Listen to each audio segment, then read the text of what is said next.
if the government's being seen as going out of their way to punish people who don't vote for them, that's not democracy, first and foremost. And that's actually a slide to authoritarianism.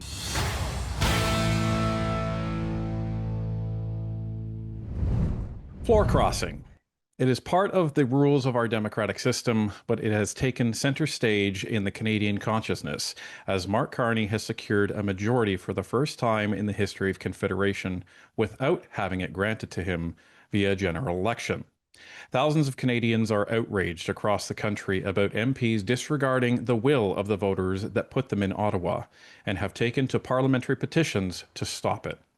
One such petition has garnered over 100,000 signatures and is set to close on April 17th.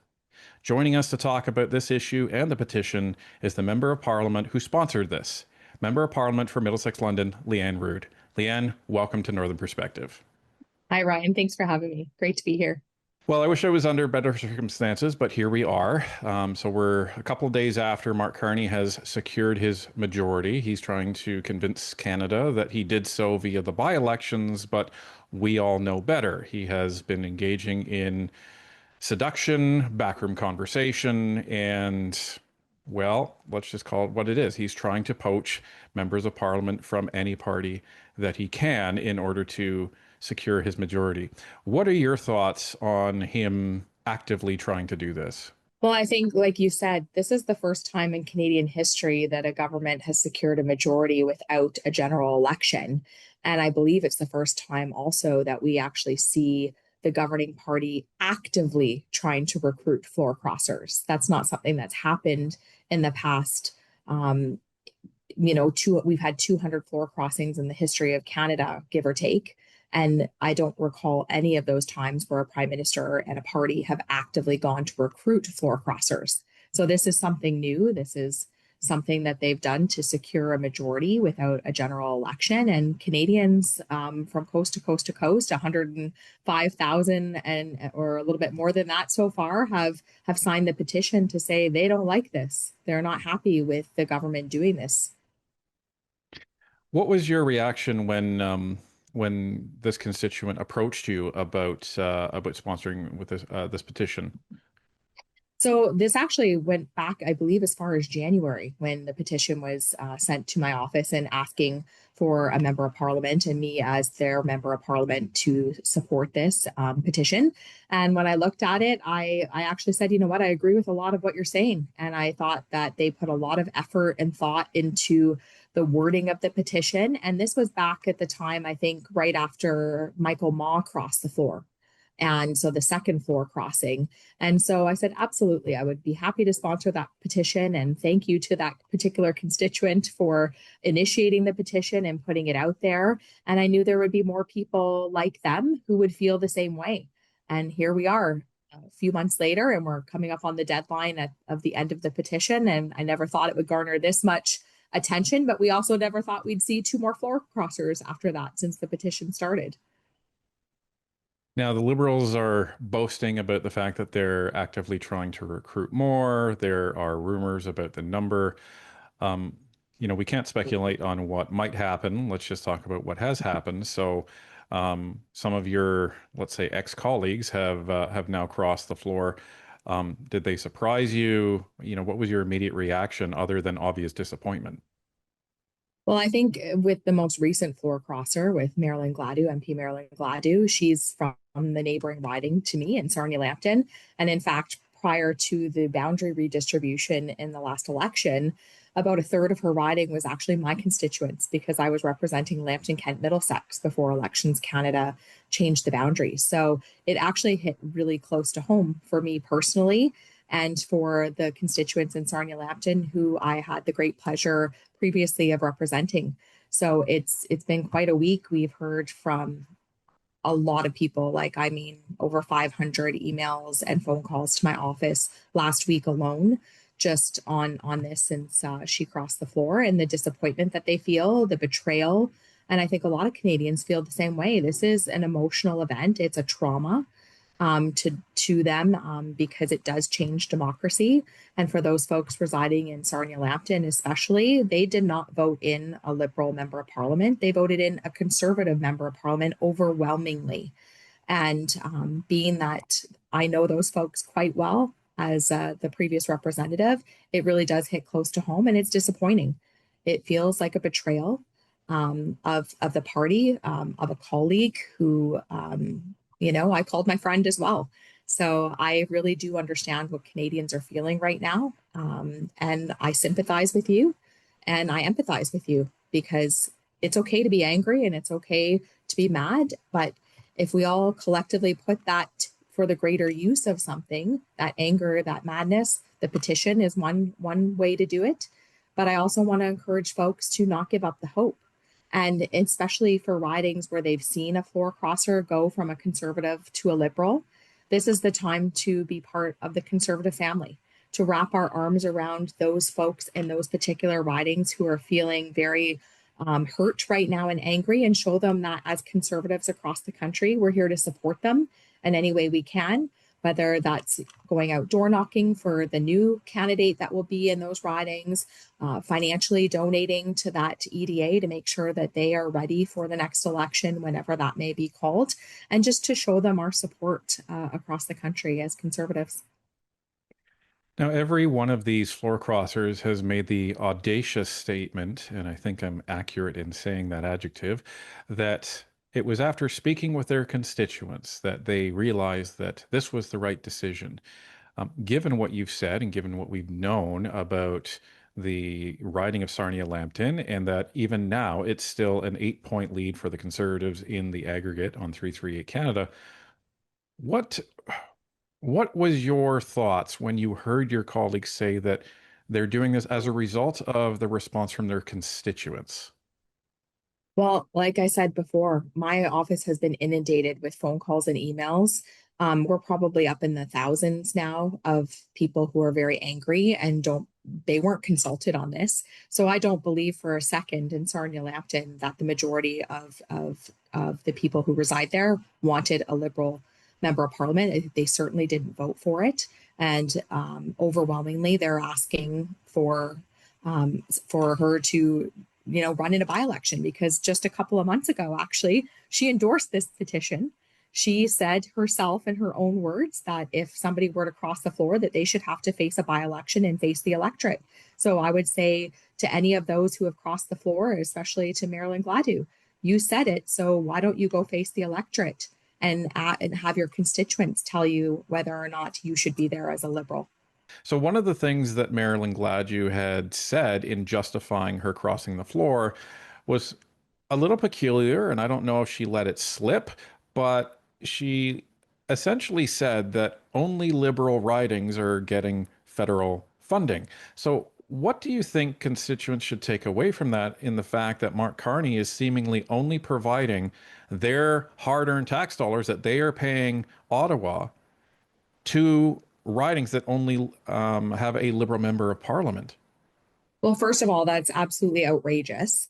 And I can say from my experience, I have received funding in my own riding for different projects that folks and municipalities in the riding have applied for. It may not be as much as maybe some Liberal held ridings, but I can say that I've seen federal dollars that I've helped advocate for flow through to my riding. So that's just an outrageous claim. And if it is happening, it shouldn't be happening. Now, Andrew Coyne has recently said, both on CBC, thankfully, when pressed on this question, but also in a recent column that he has written, that there's a lot of reporters out in the media that are almost denigrating the opposition members, and diminishing what the role of the opposition actually is. And essentially, what they're insinuating is you're only an important member of parliament if you're part of the government. What is your take on that? Because in our opinion, at Northern Perspective, the government almost has it easy. You know, they can propose legislation. Their job is to pass it. That's all it is to do. But the opposition has probably the hardest part in holding the government to account, dissecting every single bill, making sure that it's great for Canadians. What is your take on this narrative that's going on in the media right now? Well, I think one thing, if the government's being seen as going out of their way to punish people who don't vote for them, that's not democracy, first and foremost. And that's actually a slide to authoritarianism, and that's outrageous. And this isn't, one party versus another. We know that in the media, the liberals have scolded media and reminded them of where their money comes from. And we've all seen that, I'm sure.